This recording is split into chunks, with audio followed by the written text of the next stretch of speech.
Hoje nós temos o privilégio de receber o professor Oizenil José Tâmega. O professor Tâmega, ele foi, por que não dizer que é do Departamento de Anatomia, não é, professor? Sim, sim. E esse projeto que a gente está desenvolvendo aqui no Instituto é justamente para resgatar a nossa história, né? Então nós temos hoje aqui de bater um papo com o professor para conhecer um pouco mais das atividades que nós fazíamos naquela época, né? Como era o nosso instituto, que de fato, desde então, foi colocado, por que não dizer, por essas mãos, num trilho, e que nos trouxe até aqui, né? Para que a gente saiba, né, para onde a gente pode chegar. É importante que olhemos, né, no retrovisor, porque não comparar o nosso caminho como uma estrada, né? Que tem um ponto de partida, a gente sabe onde quer chegar, mas para saber onde quer chegar é interessante saber de onde nós partimos, né? Sim. E se nós fizermos essa metáfora, é importante que tenhamos, inclusive, pontos de retorno no trajeto, para que possamos refazer, talvez, algumas etapas que talvez não tivessem ficado da maneira como gostaríamos, né? Mas tenha certeza, professor, que para a gente hoje aqui é um privilégio tê-lo conosco, uma honra, né? A nossa história, ela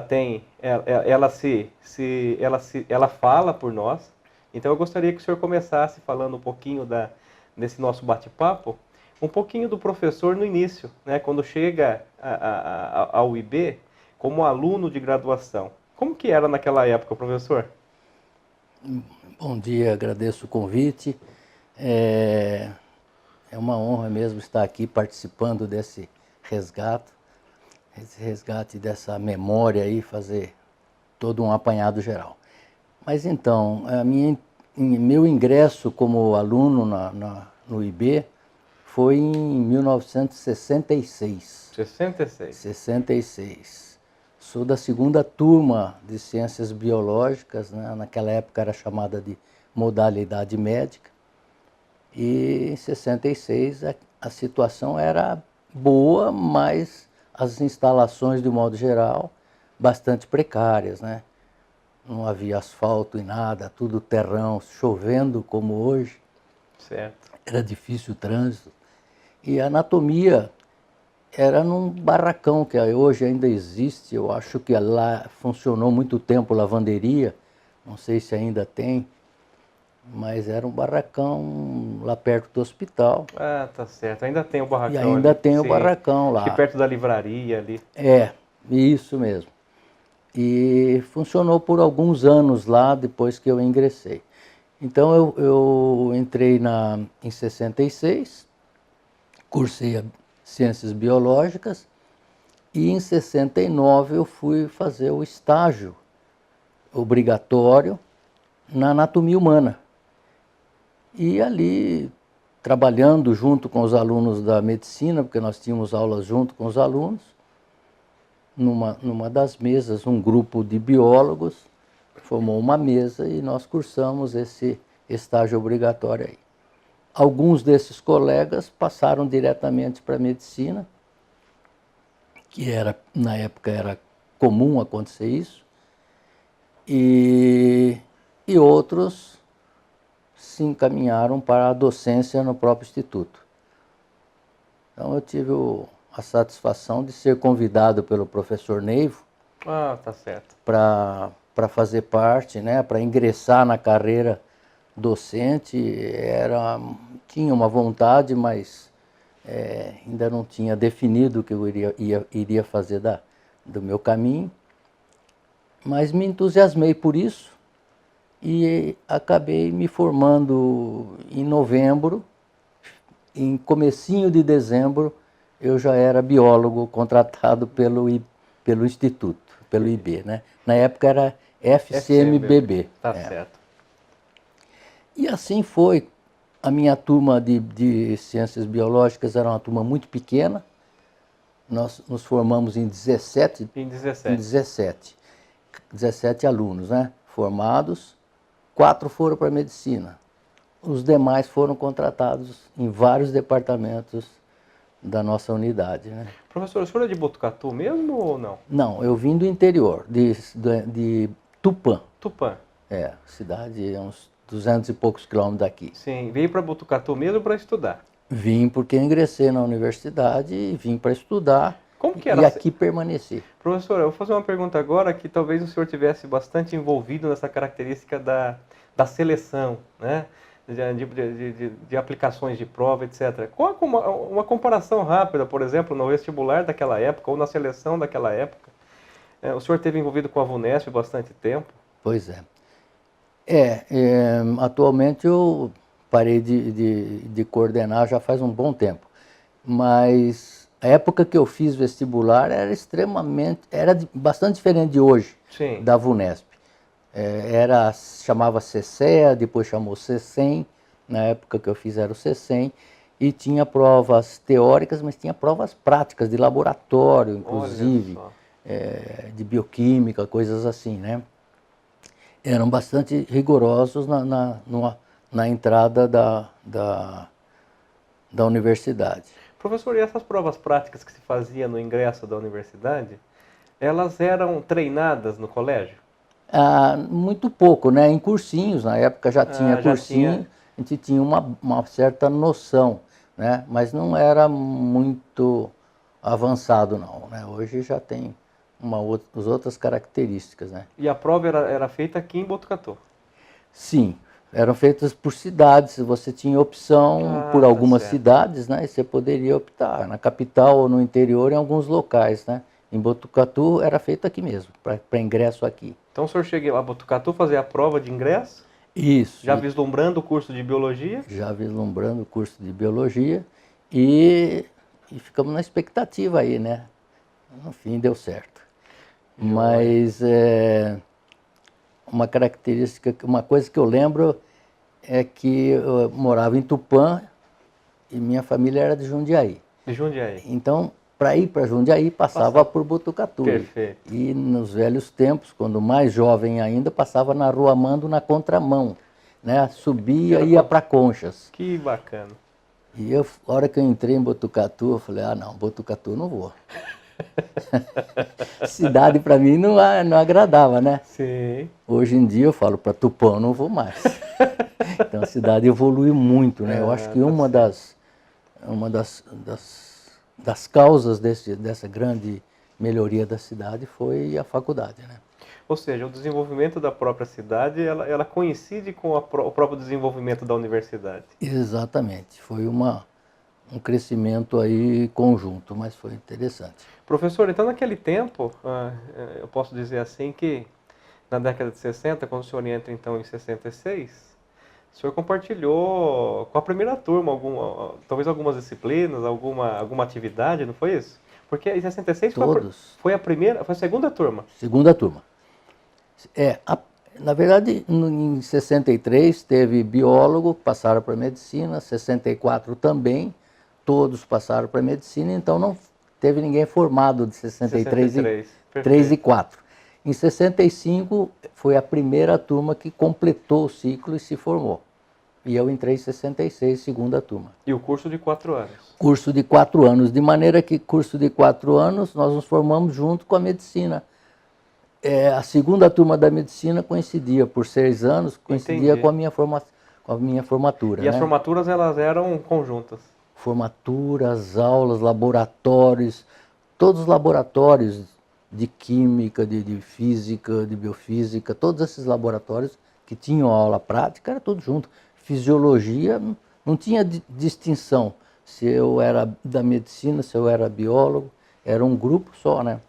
Professor, como o senhor... Mesmo quando eu dei aula em grupos, aulas gerais, era dado assim, anatomia para medicina, veterinária, biologia, tudo no mesmo. Ou seja, não tem uma distinção para se falar de anatomia? Falava de anatomia, exatamente, exato. Como o senhor vê essa questão dessa condição integrada dos cursos? Por exemplo, o professor de bioquímica vai dar aula para veterinária, o mesmo professor de bioquímica vai dar aula para medicina, mas em cursos diferentes, muitas vezes até dando alguns enfoques diferentes, mas não. Naquela época dava-se então o conteúdo, sobretudo os conteúdos básicos, né? De uma forma integrada, integrando e recebendo esses meninos de modo integrado. Como o senhor vê essa questão da integração dos cursos nessas disciplinas que elas, nessa origem, elas eram disciplinas integradas. Integradas, que eu digo, colocando os cursos de graduação no mesmo contexto. Bem, eu não participei da estruturação, né, dos cursos naquela época, mas o que eu percebi em termos de aluno, né, é que em algumas matérias ele era mais direcionado para a medicina porque provavelmente havia mais conteúdo, mais assunto a ser explorado, né? Lembro bem de fisiologia, que era uma matéria onde se explorava bastante o homem em si, né? Então, os cursos acabavam, os alunos acabavam achando que era legal, tal, mas eu vou fazer veterinária, puxa vida, não falar muita coisa dos animais, né? E eu acho que a tendência foi por aí, separando um pouco. Na anatomia, que é onde eu convivi muitos anos, isso era mais evidente ainda, porque é muito diferente a gente falar da anatomia do homem e a anatomia do cão, ou do cavalo, ou de outros animais, né? Tem características diferentes. Então as coisas precisam ser separadas mesmo, né? Mas continuamos por muito tempo integrados em departamentos, e o próprio departamento na época era chamado de morfologia, e englobava histologia, anatomia humana, anatomia comparada. Biologia celular, talvez? Era biologia celular, que era embriologia também, né? Então a gente trabalhava junto, num departamento só. Depois criou-se um departamento de anatomia e outro de morfologia. Ficou meio... houve essa divisão. Houve essa divisão. Embora as ciências morfológicas é um conjunto, né? Está sempre junto. É que cresceu muito, muitos docentes, muitas aulas, e houve-se por bem aí montar 2 departamentos. Professor, naquela época eram quantos cursos de graduação aqui na FCMBB? A FCMBB era medicina, veterinária, biologia e agronomia. O senhor se recorda? Lógico, o número exato é complicado a gente lembrar, mas quantos alunos de medicina se formavam naquela época? As turmas 90. 90. Já começou com 90? Começou com 90. Em anatomia nós tínhamos 15 mesas para dar aula, né? Então tinham 6 alunos por mesa e 15 corpos para dissecar. E dissecávamos o ano inteiro. Nós tínhamos aula de segunda a sábado de manhã. Os alunos é que faziam essa atividade? Sim, tinha os docentes orientando. E dissecavam, mas a aula era de segunda a sábado, de manhã, todo esse período. Aí depois foi diminuindo. Professor, dois ingredientes aí para o nosso bate-papo. Primeiro, eu gostaria de recordar que nós tivemos aqui a oportunidade de conversar com outros professores e fica muito claro o início do nosso instituto no próprio departamento de anatomia, né? Isso mostra para a gente, nesse resgate, a importância do departamento naquela ocasião, ciências morfológicas, né? Uma ciências que integrava essas disciplinas todas, mas a importância do início, da gênese do próprio departamento de anatomia para o instituto, tá certo? E além disso, um outro ponto que eu queria que o senhor comentasse nessa nossa conversa, o senhor comentou de 15 mesas, não é? A gente hoje tem uma limitação grande de professores, ou seja, nós não temos a reposição necessária de docentes, por exemplo, para suprir a vaga de um colega que se aposentou, né? Isso é uma questão econômica do nosso país, do nosso estado, tem esse reflexo hoje na não contratação e não reposição da máquina como outrora se apresentava, né? Naquela ocasião, na década de 60, nós tínhamos então, estamos falando de 15 mesas, né, aí com 6 alunos em cada mesa. 90 total. 90 total, onde os meninos inclusive participavam do processo de preparação dos corpos para que eles pudessem estudar, pudessem desenvolver aquele trabalho. Naquela época tinha monitoria? Por exemplo, ou era só os professores que orientavam, ou vocês recebiam também monitores para colaborar com o processo? Bom, no curso que eu fiz, no ano que eu fiz, que foi 1969, não havia monitores assim. Tinham algumas pessoas que agiam dentro do laboratório, mas eram alguns funcionários, mais ou menos, que tinham um pouco mais de experiência. Então, nós tivemos um caso típico assim, que sempre ajudava a gente. Mas, na verdade, eram os professores. E, na época que eu fui contratado, só haviam 2 professores. O professor Neivo, em tempo integral, e o professor Carlos Teixeira Pinto, que era um dentista, um odontologista, que trabalhava na cidade. Ele vinha tempo parcial. Olha só. Muito bom, muito boa pessoa e muito competente, mas que veio mais para suprir a ausência de outro professor que tinha ido embora. Exercia atividade autônoma de dentista. Isso, e vinha na anatomia. Então, quando eu fui contratado, era da anatomia humana, eu digo, né? Sim. Comparada, tem outros professores. Mas na anatomia humana, acabou ficando eu, o Neivo, eu e uma outra bióloga, a Virgínia, que nós 2 fomos contratados na mesma época.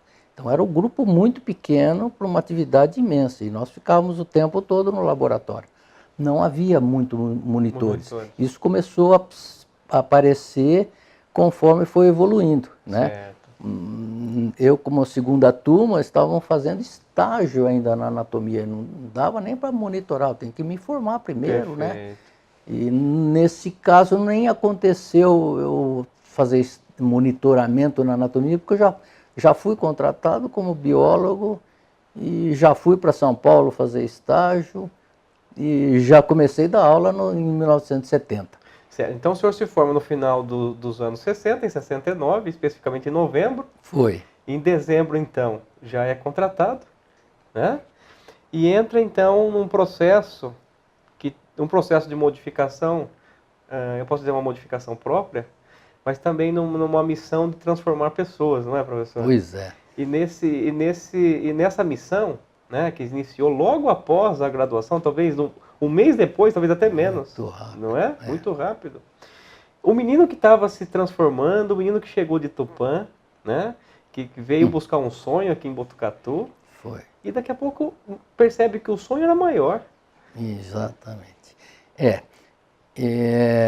Foi uma mudança bastante significativa, né? Mas eu fui fazer estágio em São Paulo, comecei a auxiliar em algumas aulas práticas, eu fui fazer estágio em neuroanatomia. E São Paulo você fala na USP? Na USP, na USP, São Paulo. E acabei me especializando, quer dizer, me aprofundando na disciplina de neuroanatomia e minha carreira toda foi na neuroanatomia. Professor, aí já foi o doutorado ou não? Pois é, eu comecei a fazer estágio com o professor de neuro, que era do professor Eros, e em seguida comecei a trabalhar com eletromiografia, com o professor Odorico, que era o professor mais conceituado daquele departamento na época. E nessa fase das universidades ainda não havia curso de mestrado, doutorado, podia-se fazer, e todos que precisavam fazer doutorado faziam uma defesa de tese, faziam uma pesquisa, como se faz hoje, e defendiam uma tese de doutorado. De maneira que a minha vida foi dessa maneira, foi nesse caminho, né? Fiz o doutorado, como chamávamos na época, doutorado direto, né? Tá certo. Não havia curso de mestrado professor, naquela ocasião, nas universidades. Apresentava o projeto para uma banca, não é isso? A defesa, você disse? O próprio projeto. O próprio projeto, sim, passava no departamento. No departamento. O departamento se constituía para analisar os vários projetos, né? Então foi analisado, o professor Dorico me orientou, eu fui montando o projeto e foi desenvolvido em São Paulo mesmo, na USP, né? E foi desenvolvido em que área mesmo, professor? Eletromiografia. Eletromiografia. Estimulação de nervos e vendo os movimentos que cada músculo fazia, né? Estimulação de músculos. O senhor ficou quanto tempo em São Paulo para desenvolver esse? A parte que eu fiquei em tempo integral foram poucos meses, foram 6, 7 meses. Mas aí depois eu tive continuidade por vários anos, eu sempre tinha que ir para lá para continuar o doutorado. Naquela época, redigir uma tese era difícil para secretária, então nós tínhamos uma secretária excelente, ela digitava, eu levava para São Paulo, o professor lá riscava tudo, voltava, tinha que digitar outra vez. Poxa vida. Não havia essa facilidade de computador hoje que a gente tem, né? Mas foi feito ao longo do tempo. Depois também trabalhei um pouquinho com eletromiografia, mas aí trabalhávamos em Piracicaba, na USP de Piracicaba, na odontologia da USP. Ah, na odontologia. Um professor que tinha curso na USP São Paulo, montou um laboratório mais apropriado aqui em Piracicaba, de maneira que as minhas pesquisas de complementação de tese foram feitas aqui com alunos nossos, de cobaias, indo para Piracicaba. Eu levava no meu carro, fazia pesquisa lá, estimulava, captava as informações, voltava para o Botucatu. Então foi feito assim o final da minha tese. Certo. E aí o senhor desenvolve, então, defende o doutorado. Volta para Botucatu. Na verdade, não deixou o Botucatu. Aqui, isso. Não é? Professor, naquela época, então, o senhor defende o doutorado, volta para Botucatu, lógico, no sentido de trazer o título para Botucatu, né? Agora eu sou doutor, tenho o título de doutor, e continuo lecionando, continuo no exercício da docência. Quais eram os cursos que o senhor atendia como professor naquela época? Era o curso de medicina, biologia? Biologia e medicina no início, né? Certo. Depois surgiram outros cursos como enfermagem e nutrição, e aí também eu participei de aula disso aí, desses cursos. Mas em termos de aula, era muito intenso a quantidade de aulas, as matérias eram grandes, porção de créditos, e nossa atividade era docente da aula, né? Não havia outro espaço para nada. Entendi. Porque era um grupo muito pequeno. Sim. E aula de todo lado, né? Então nós tínhamos... Professor, e aí o exercício até do povo, né? De lançar o braço, por exemplo, na docência, e também tem que administrar tudo isso. Pois é. O senhor participou de processos de administração, por exemplo, chefia de departamentos, as atividades assim ou não? Participei. Eu fiquei 33 anos aqui no Instituto, só trabalhei aqui.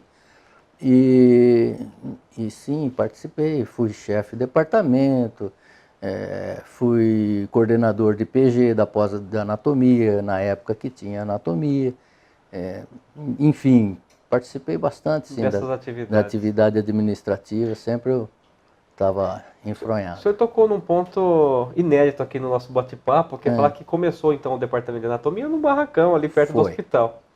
O senhor lembra da transição aqui para onde está hoje, professor? Lembro. Os prédios são os mesmos, né?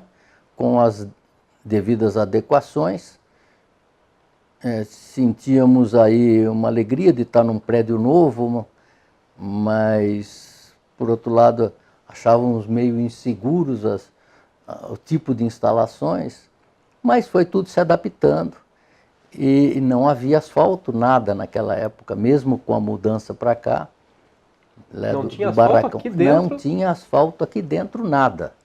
De maneira que qualquer docente pegava o seu carro e chegava, parava do lado da sala, entrava com o carro, deixava o carro na frente da sala. Assim. É todo um prédio envidraçado, mas era muito interessante. E foi uma transição muito boa, porque melhorou completamente, mudou completamente as instalações para os alunos, né? Que lá era muito fechado, e a anatomia precisa de um ambiente mais aberto, mais ventilado, por causa dos corpos conservação de formol, né? Mas foi bastante, uma evolução grande. Naquela época já estávamos com mais alguns docentes, né? No ano seguinte já foi contratado mais 2 professores. Essa foi em que época, professor? Essa transição que veio para cá? Mais ou menos, assim, só para a gente ter uma ideia na linha do tempo, década de 70? Sim, década de 70, talvez 74, 75, não sei, não lembro bem. Isso coincidiu... Mas foi mais ou menos rápido depois que eu... Poucos anos eu fiquei lá embaixo, sabe? Eu Certo. fiquei 70, 71, 72, eu não lembro bem, mas por aí. Isso coincidiu na época com a chegada da Unesp, com o selo Unesp? Que foi meados dos anos 70, não foi, professor? Acho que 78, né? Não 78. lembro. Não estou lembrado exatamente, não. Mas Certo. mudou. O nome aqui era FCMBB, que era Sim. um conjunto. Depois passou para IBBMA. Tá certo. E que hora que entramos na Unesp, né? Acho que foi 78, parece. Não lembro exatamente. Quando chega a Unesp. É. E aí foi... Tudo melhorou, né? Na época era uma evolução bastante interessante que a gente sempre pleiteava as melhoras didáticas no começo da vida da universidade, para depois começar a engrenar na parte de pesquisa, né? Sim, não posso esquecer que a universidade está sendo criada para atender o aluno, né? A chegada Pois, dos estudantes. sim, a universidade, ao meu ponto de vista, é esse aí também, né? De priorizar o ensino, né? Se nós tivermos aí bons alunos, teremos bons profissionais. Exato. Docentes ou não, mas bons profissionais, né? Professor, a gente percebe que dessas primeiras turmas, muitos dos que aqui se formaram, né, ali, biólogos, médicos, eles permaneceram como professores, né? Sim, sim. Na época sim. E ainda existem professores daquela época, né? E tem alguns professores que continuam aí nessa tarefa, nessa missão, né? Isso. Mas era por causa do próprio contexto da universidade, nova, em expansão, necessitando de contratar docentes. O início da universidade, muitos vieram de fora. No nosso caso, o Dr. Neivo veio do Rio Grande do Sul para cá, para virar professor, está aqui até hoje, né? Sim. Então, era naquela época a necessidade de crescimento. Então, muitos viraram professores mesmo daqui, se tornaram professores. Começando a carreira como professor, como instrutor de ensino. Nós ficamos o primeiro ano como biólogo. Biólogo. No fim de 70 já fomos contratados como instrutor. Mais um outro período passamos para professor assistente, né? Que era quem deveria ter mestrado, né? Certo. Depois da defesa do doutorado, professor assistente doutor. Já tinha esse plano de carreira? Já existia os seis pontos, MS1 até MS6, né, que é titular. Começou no MS1 e próprio instrutor. Próprio instrutor é MS1. Tá certo. E professor assistente. E muitas vezes a gente 02. acaba não discutindo isso, porque hoje as contratações começam no MS3. Pois é. Né? Hoje a grande maioria é contratar alguém já com uma formação de doutorado. De doutorado, até porque hoje a chance de encontrar um programa de pós-graduação é muito maior, muito não é? Muito maior, nossa. Você estava comentando que naquela época nem tinha. Não havia nada disso, né? Não havia isso. E se fazia doutorado direto em alguns centros. Sim, alguns centros. Não era também em qualquer, não tinha. Era Ribeirão tinha também, da minha área, né? Ribeirão USP. Ribeirão USP e São Paulo USP também. Então o doutor Neivo me mandou para lá. Certo. Fora do estado de São Paulo, o senhor lembra de algum outro centro que se tinha naquela época? Minas, não sei talvez? Te dizer. Provavelmente BH, né, Belo Horizonte, Rio de Janeiro, eram centros em que a gente notava em congressos bastante adiantados, sabe? Então, algumas universidades do Rio e Belo Horizonte e São Paulo, o estado de São Paulo, principalmente capital, eram os principais, né? Como que eram os congressos daquela época, professor? Eu fiquei curioso. Era interessante, era uma festa para quem era anatomista, na verdade, Sim. né? Mas tínhamos congressos aí constantemente, em todos os estados mesmo. Eu lembro que o primeiro congresso meu foi no Rio Grande do Sul. Já no ano seguinte eu já fui para lá e tal. Mas era como tudo, né? Daquela época era bastante precário ainda. Nós estávamos, toda a anatomia ainda estava em evolução, né? Mas até hoje existem os congressos cada vez mais dinâmicos e, na verdade, partindo mais para ultraestrutura do que para macroscopia. Então, os congressos daquela época tinham mais trabalhos macroscópicos, né? Porque não tínhamos muitos recursos de eletrônica e microscopia e tal. Então, isso tudo é uma evolução, como a própria universidade, o currículo da anatomia, as mudanças que ocorreram no currículo da medicina, da anatomia da medicina, consequência da evolução, do avanço do tecnológico. avanço tecnológico, exatamente. Isso tem que ir se adequando às situações, né? Assim, embora preservemos a provocação, a inquietude, né, do professor, do cientista, mas isso está muito ligado com o processo de avanço tecnológico. Ou seja, quais são as minhas ferramentas, né, para acessar aquele questionamento? Eu sou da velha guarda, né? Sim. Então, e nós dissecávamos o corpo humano inteiro durante o ano. Então, o aluno dissecava sob orientação o corpo todo.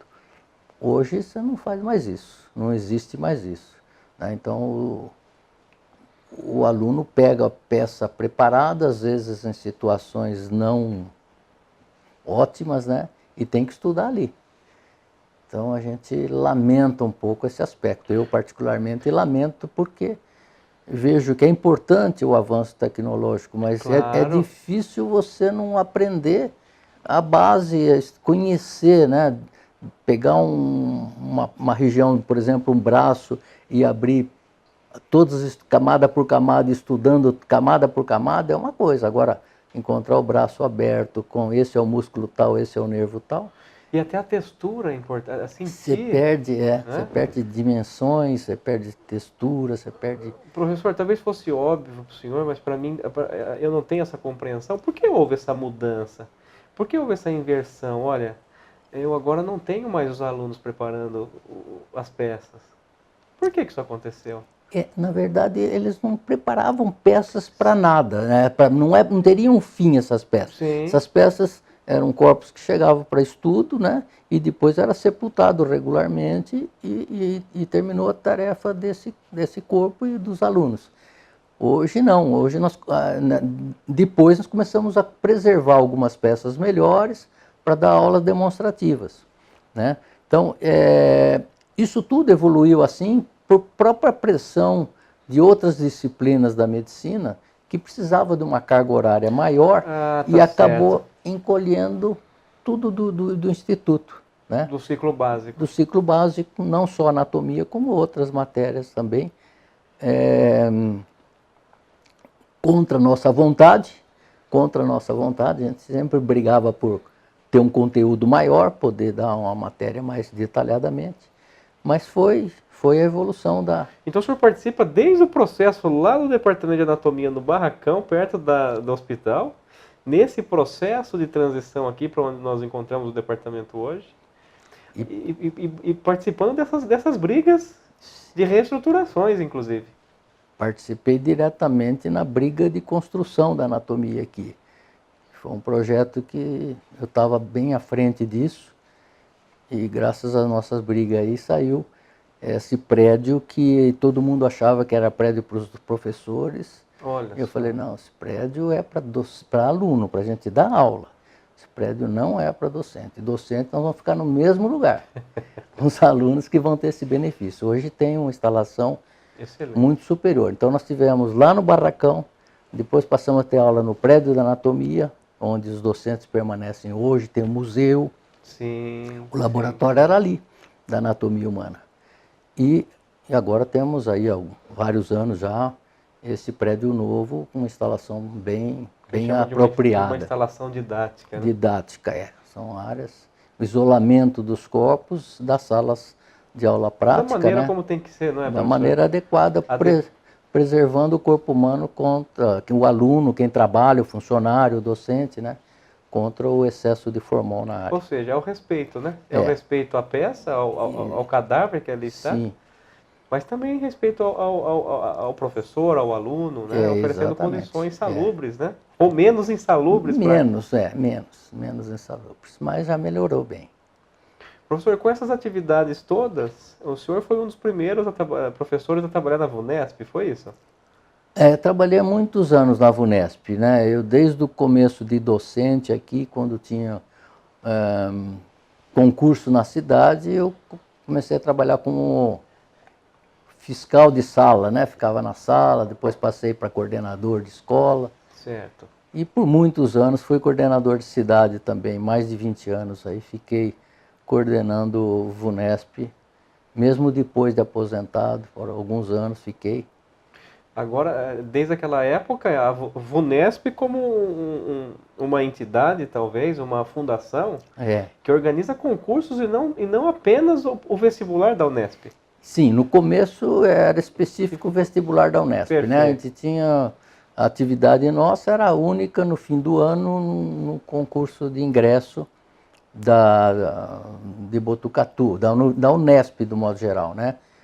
Mas com o passar do tempo, a VUNESP começou, a fundação, a ter atividade em outros concursos. Certo. E a gente administrava também concursos da própria universidade em vários departamentos de unidades de Botucatu ou outros concursos que nada tinha a ver com a universidade, né? Foi crescendo bastante. E aí tinha que participar disso também.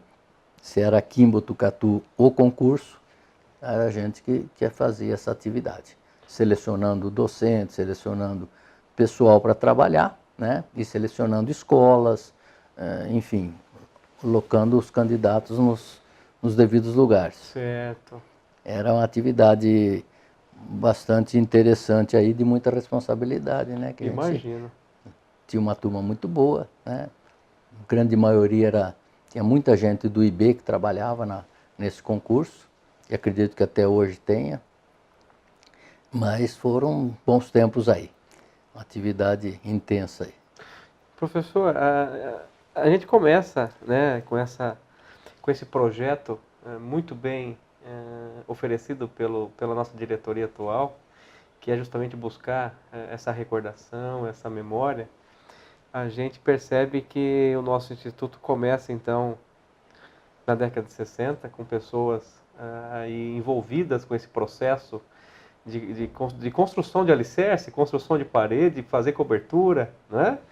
E hoje a gente se encontra numa estrutura diferente, tá certo? Não vou dizer completamente diferente, mas uma estrutura diferente. O professor que chega hoje aqui para participar dessa entrevista, qual foi o primeiro pensamento do senhor, quando o senhor entrou aqui? Hoje? Hoje. A informação que eu havia recebido era que eu viria bater um papo sobre a história, sobre a evolução, né? Certo. E eu guardo boas recordações, eu não guardo muitos detalhes, sim, né? Sim, mas sim. Eu lembro bastante coisas interessantes e foi um prazer vir aqui bater esse papo, né? Passa um filme na cabeça, professor? Passa um filme que é uma saudade, né? É coisa que não volta mais, mas que a gente guarda dentro do coração aí, né? Recordações. Não volta aquilo que se foi. Pois é. Mas a universidade não saiu do senhor. Não, então ela não volta, ela está aqui. Isso é verdade. Não é? E a gente sempre torce para a evolução, né? Para que tenha sucesso e que continue crescendo e fazendo a sua missão, né? Então é uma universidade que eu me sinto orgulhoso de ter participado de uma parte dessa vida aí. Certo. Professor, eu queria antes a gente tem um tempo para seguir, já estão apontando ali para a gente o tempo. Sim, sim. Esse bate-papo é uma delícia, né? A gente sente sabor nessa conversa, inclusive. Para mim, particularmente, é uma honra ter uma missão dessa, de fazer essa interface com essas pessoas que aqui estão, inclusive hoje com o senhor. Um privilégio tê-lo conosco, contando um pouco de uma história tão bonita, né? E mostrar, professor, que o nosso instituto hoje, ele é um dos institutos mais produtivos, um dos melhores institutos dessa universidade, que é uma das principais universidades do país, né? E saber que elas foram feitas por pessoas, né? Pessoas construíram.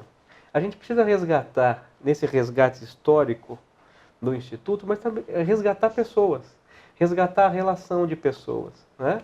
A gente está num universo cada vez mais fechado, com menos inter-relação pessoal, né? Talvez esse fosse o nosso maior desafio. Talvez valesse a pena esse resgate de pessoas para dizer, olha, nosso instituto hoje é o instituto que de fato se tornou, porque pessoas como essa arregaçaram as mangas e fizeram um sonho de tornar, no interior do estado de São Paulo, a realidade de uma universidade. E uma universidade hoje que pulsa, não só no coração do estado, mas recebe aí alunos do Brasil todo, né?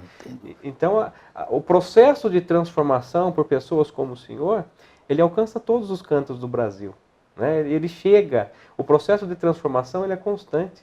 Imagine, professor, a quantidade de transformação de pessoas que o senhor esteve envolvido e que pessoas que transformaram outras pessoas, né? Vamos dizer uma corrente do bem, uma corrente de formação de cidadão, né?